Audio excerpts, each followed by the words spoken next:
رسول اللہ صلی اللہ علیہ وآلہ وسلم نے فرمایا روزہ کن چیزوں سے ختم ہو جاتا ہے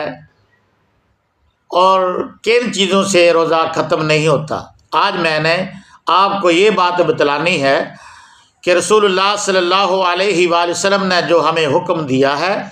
فرمایا آپ نے روزہ رکھ لیا اور روزہ رکھنے کے بعد آپ نے روزہ رکھنے کے بعد آپ نے آنکھوں میں سرما ڈالا ہے، اس سے آپ کا روزہ نہیں ٹوٹتا، اور آپ نہائے ہیں، اس سے آپ کا روزہ نہیں ٹوٹتا، یا پھر آپ نہاتے ہیں، آپ کا اس کا روزہ نہیں ختم ہوتا، اور آپ سر کو تیل لگاتے ہیں اور اس سے بھی روزہ نہیں ختم ہوتا، اور ویسے آپ کو الٹی آ جاتی ہے، کیا آ جاتی ہے، ویسے ہی آپ نے کھانا کھایا سحری کے وقت، اس کے بعد آپ کو ویسی الٹی آ گئی،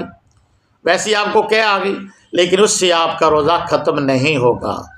یا پھر آپ سوئے پڑے ہیں، آپ کو رات کو اطلاع آ جاتا ہے، اس سے بھی آپ کا روزہ ختم نہیں ہوتا۔ جن چیزوں سے روزہ ختم ہوتا ہے، جان بوجھ کر کھا لینا، بھول کر کھا لینا، اس کا تو روزہ ختم نہیں ہوا۔ اگر آپ نے جان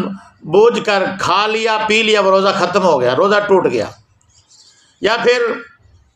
آپ نے جان کر الٹی کر دی، کیا کر دی، آپ کا روزہ ختم ہو گیا۔ آپ روزے کے حالت میں سگریٹ استعمال کرتے ہیں، حقہ استعمال کرتے ہیں، یا نسوار استعمال کر لیتے ہیں، آپ کا روزہ ختم ہو گیا۔ یا پھر عورت ہے، حیض آ جاتا ہے، اس وقت عورت کا روزہ ختم ہو جاتا ہے۔ یقیناً ایسی جو سی چیزیں ہیں وہ ہم کو سمجھنی چاہیے۔ اگر آپ نے بال کٹوائے ہیں تو آپ کا روزہ ختم نہیں ہوگا، زیر ناف کے بال کاٹ سکتے ہیں روزے کی حالت میں، ویسے بال کاٹ سکتے ہیں روزے کی حالت میں، اور یہ رسول اللہ صلی اللہ علیہ وسلم کی سنت ہے۔ اور جن چیزوں سے روزہ ختم ہوتا ہے حقہ ہے، سگریٹ ہے، آپ اس کو استعمال کر لیتے ہیں، یا پھر نسوار ہے، اس کو استعمال کرتے ہیں، جان کے کیا کر دیتے ہیں، جان کے کھا پی لیتے ہیں، اس سے روزہ ختم ہو جاتا ہے، اور جان کے جمع کر لیتے ہیں، اس سے روزہ ختم ہو جاتا ہے۔ تو اللہ تعالیٰ سے دعا کرتے ہیں اللہ تعالیٰ عمل کی توفیق عطا فرمائے۔